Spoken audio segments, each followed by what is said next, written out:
Alright, in this lesson we're going to take a look at keyframe animating our control rig in HumanIK for 3ds Max. Now, something I should warn you about, if you are using 3ds Max 5, you will not be able to use the set key feature, as that has not been provided to third-party developers yet. You will, though, have access to the auto key feature, which is what we're going to be using to animate our control rig. Yeah, and it's really no trouble at all. Oh, none whatsoever. But first, let's take a look at something. If we go under the keyframing rollout inside of our HumanIK controls, we'll notice that we have 3 different keyframing modes. We have full body, body part, and selection. Now, each of these are kind of self-explanatory, but let's go ahead and describe them anyway. Full body is going to place a keyframe at every single effector inside of our rig, no matter what we move. So, I mean, if we slide it, go ahead and just switch on auto key, and I'll slide up here to frame 10, and all I'm going to do is just grab this arm and just pull it forward like so. What I've just done is I've only moved the left arm to the character, like so, and we see the animation, but if I check other parts of the character, such as the opposite arm, you can see that keyframes have indeed been placed. So, essentially what we did is we keyframed the entire rig. Makes sense. Now, the interesting thing about this is this is going to affect how the rig itself responds, and this will become a little more clear as we go along. Let me switch off auto key so I don't place any more keyframes. Now, as I drag forward, we can see the entire rig coming with us. The bones are moving, all of the FK rig is coming, the IK effectors are moving right along. This is going to lead me down to my next section, or body part. Now, if I select this guy, let me go ahead. I'm going to take under full body. I'll show you some of my key controls real quick. We have a button here for placing keyframes. We also have delete keys. If I click this, check it out. I just deleted my key.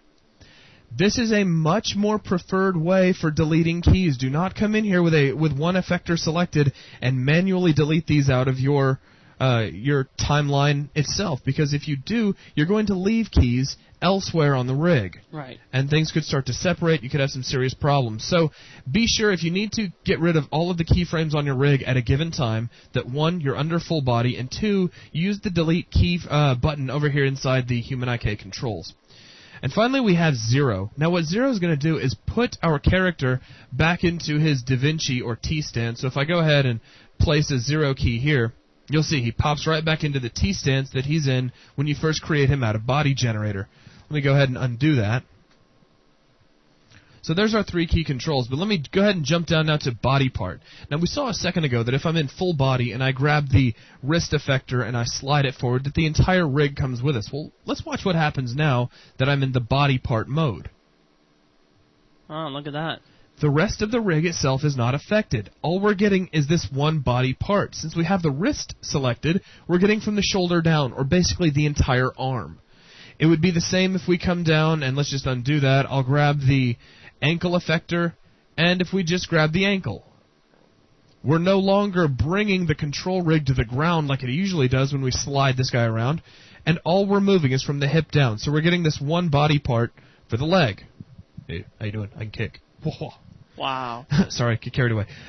But we can see now how body part's going to work, how it's going to affect our rig. Now, if we place keyframes here, go ahead and switch on auto key, and I'll slide up here to frame 10 again, and bring this forward. Let me go ahead and switch off auto key. We do, once again, we have animation. You can see our arm moving about.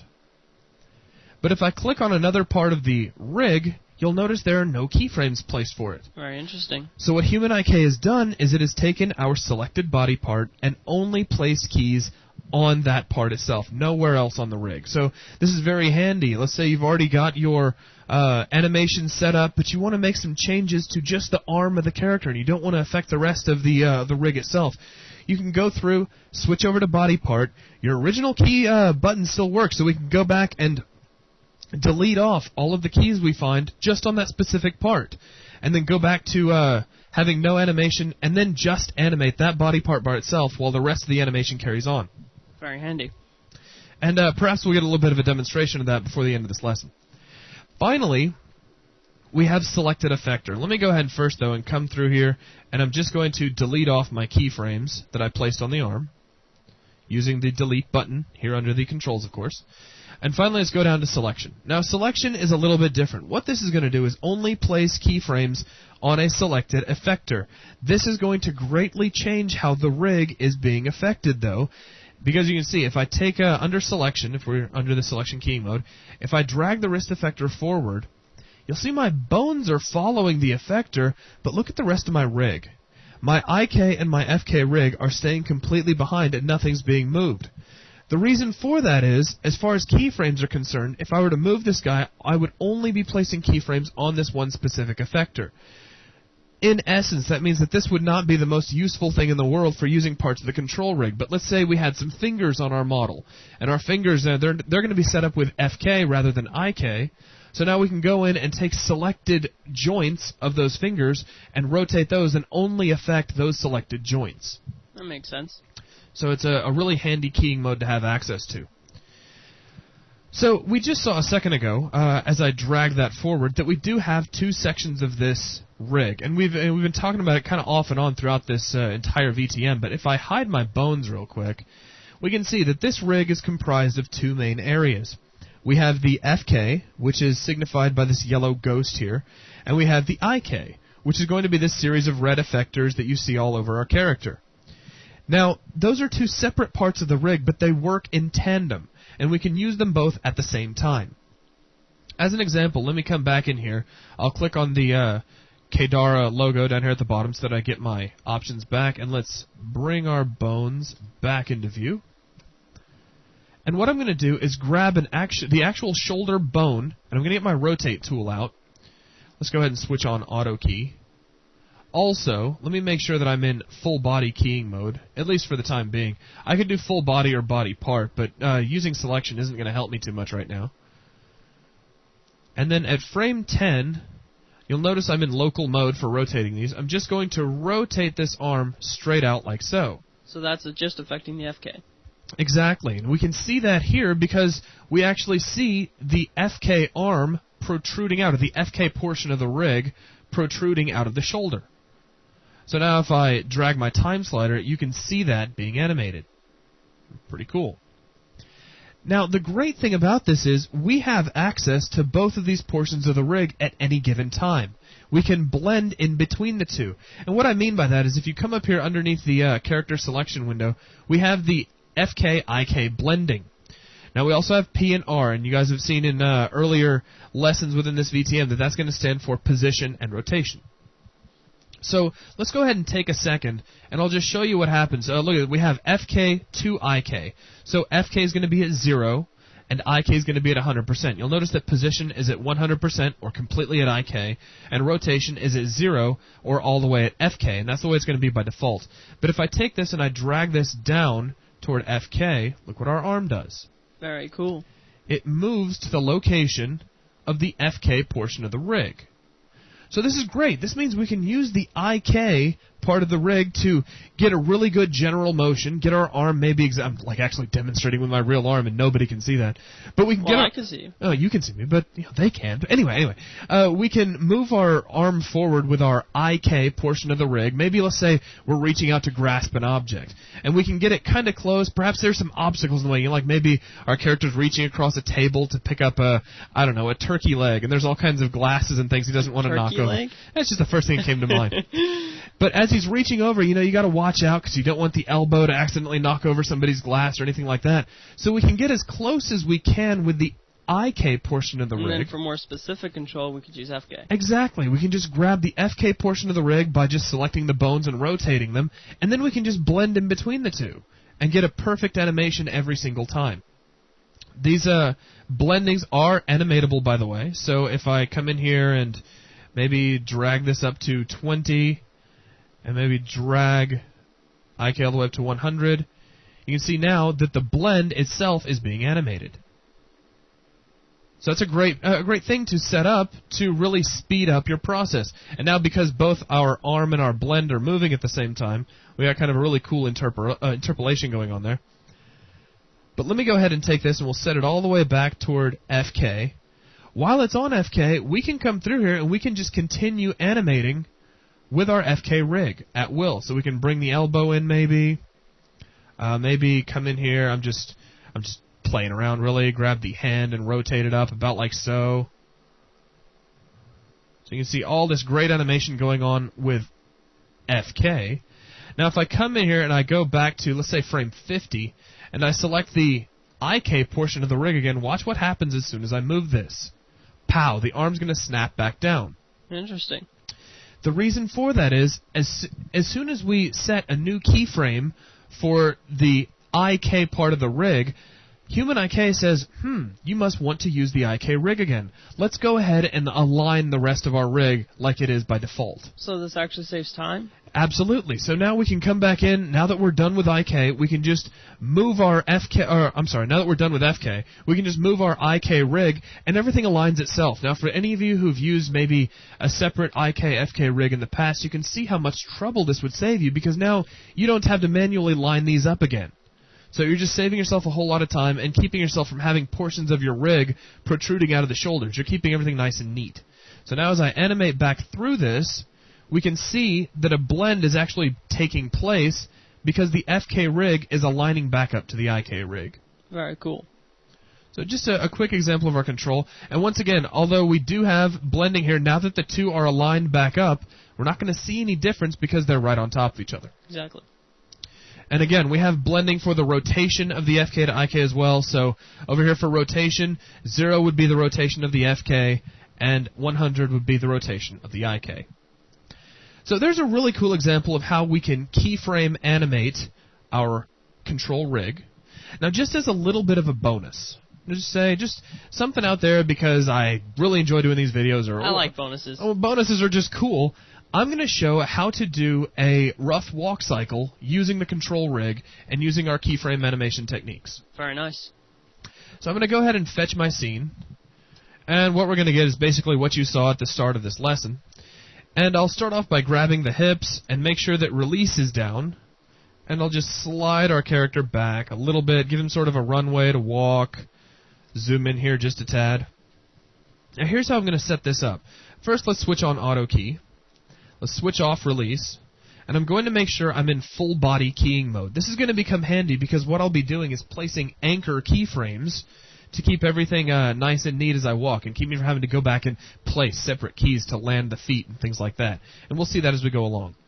Go ahead and rotate this over, and what I'm going to do just for starters is slide up to about frame 15. And we're going to take our first step. And to do this, I'm going to begin by grabbing both wrists and the hips, and we're just going to bring those forward about like so, so where it kind of looks like he's leaning over. Maybe he's about to fall. Yeah, it looks like he's about to fall. Now we'll grab one of his feet. In this case, I'll grab his right foot, and I'm just going to bring it forward. About like so. Then I'll slide up to frame 30, and here's what I'm going to do. Check this out. I'm going to grab both of the wrists and the hips again, and then I'm going to grab the back foot, which is in this case the left foot, and I'm going to slide this forward until it's relatively lined up with the right foot. Okay? Makes sense. Then I'm just going to grab the left foot itself and bring it forward. And let's go ahead and play back through that.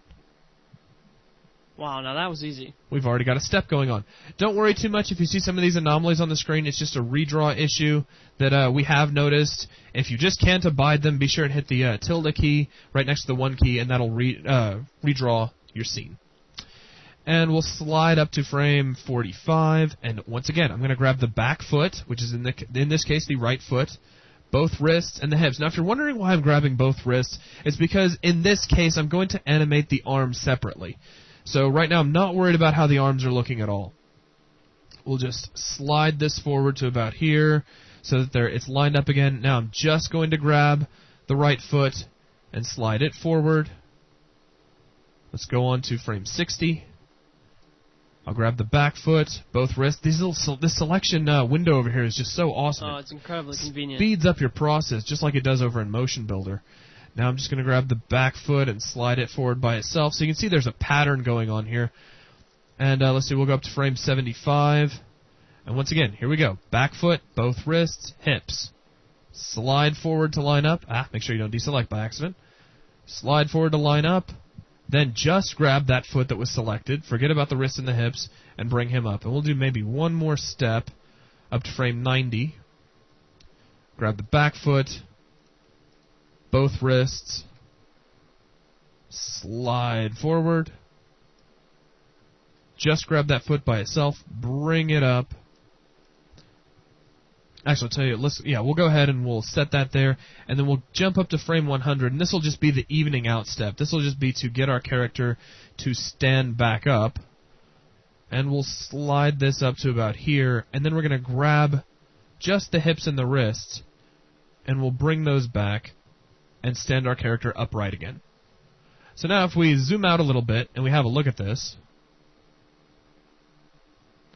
very nice. We've already blocked in a basic walk cycle, at least for the legs. And there's some tweaking we need to do, and let's go ahead and just take care of some of that. I'll hit the tilde key to redraw my view to get rid of some of those anomalies. That was extremely fast. That was extremely fast. I mean, trying to set that up by hand with a regular rig could take several minutes, and that was just a couple of minutes with me yammering on. If I wasn't telling everybody what I was doing, that would have just been a few seconds. That's right.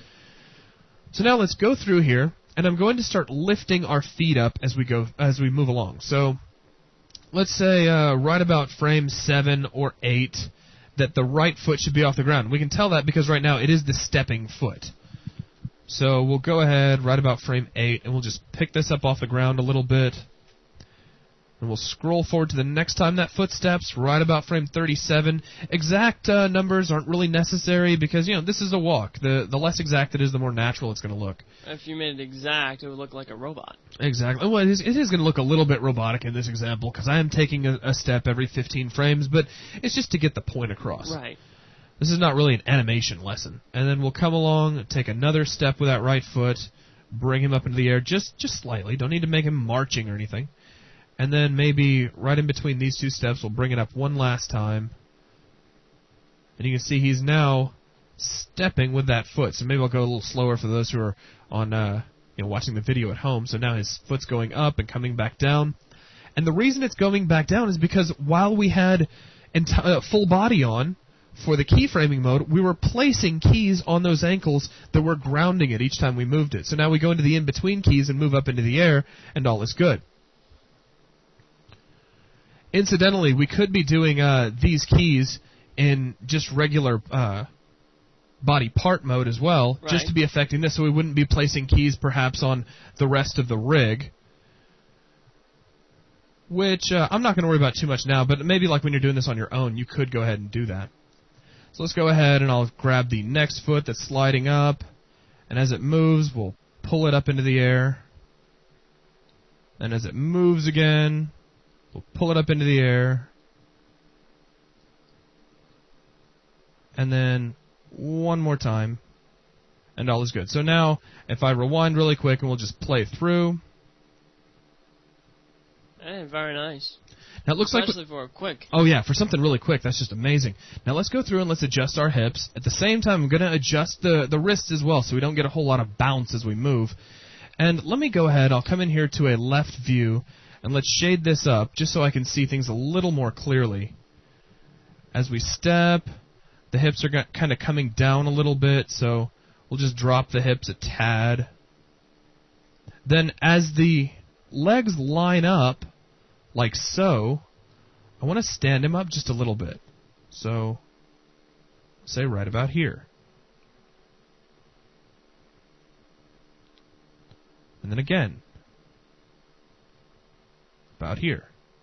So every time the two legs kind of line up with each other, we'll just place it directly on the keyframe and stand him up just a tad, nothing too major. We don't want his knees to snap or anything unsightly. Come through, slide up again, and maybe one last time then he does stand up. So let's jump back here to this frame. Let's stand him up one more time like so. And now let's kind of back up. Let's go back to our perspective view, and let's play this again. Already looking a lot better. Right. Now let's go ahead and throw in a little bit of animation for the arms, and we'll call this a roughed-in walk cycle. Good enough. So let's go ahead. I'll start off with just one arm at a time, and this time I will come down and set my keying mode to body part. So I'm only going to be placing keys on this specific body part. And we'll slide forward. So now he's taking a step with the right foot. So we've got the left arm right now. So these need to go in oscillation. So we'll pull the left arm back a little bit. And now the next keyframe is going to pull it back forward. Let's go ahead and grab that keyframe right there, and I'm going to delete it out. Then I'll take the next keyframe where the...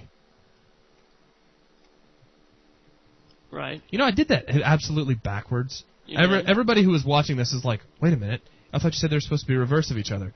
So I'm going to go back to frame 15. Zach's all distracted. Yeah. And I'm just going to pull the arm actually forward this time. Much nicer. That's okay. That's my one mistake for the day. Hey, that's not too bad. And we'll then slide up until the left arm is taking a step, and then the left leg. The left leg's taking a step, and we'll pull the left leg back like so. And we're going to take the in-between key here and delete it out. And if when we were doing our foot stepping, when we were lifting our feet up into the air, if we had gone into body part mode, we wouldn't be deleting these keys out right now, but that's really no big deal. We'll go ahead and this one, the arm needs to be forward again. Delete the in-betweener. Come back here to the left leg up, so we'll pull the left arm back. Again with the in-betweener. Starting to walk off the screen again. This gets so easy that it's not a problem to let your character almost completely walk off the screen while you're working, because this is just so fast. Now we'll grab our left arm, pull it back again, kill our in-betweener one more time, and now our arms are swinging as our character walks. Fast and easy. We got one arm swinging anyway. Let's go ahead and take care of the other one, and we'll just wrap this lesson up. So we'll start off. We've got our right leg stepping forward. So we're going to take our right arm and drag it back, about like so. I'm going to go ahead and delete the in-between key. We're just following the same pattern we had last time.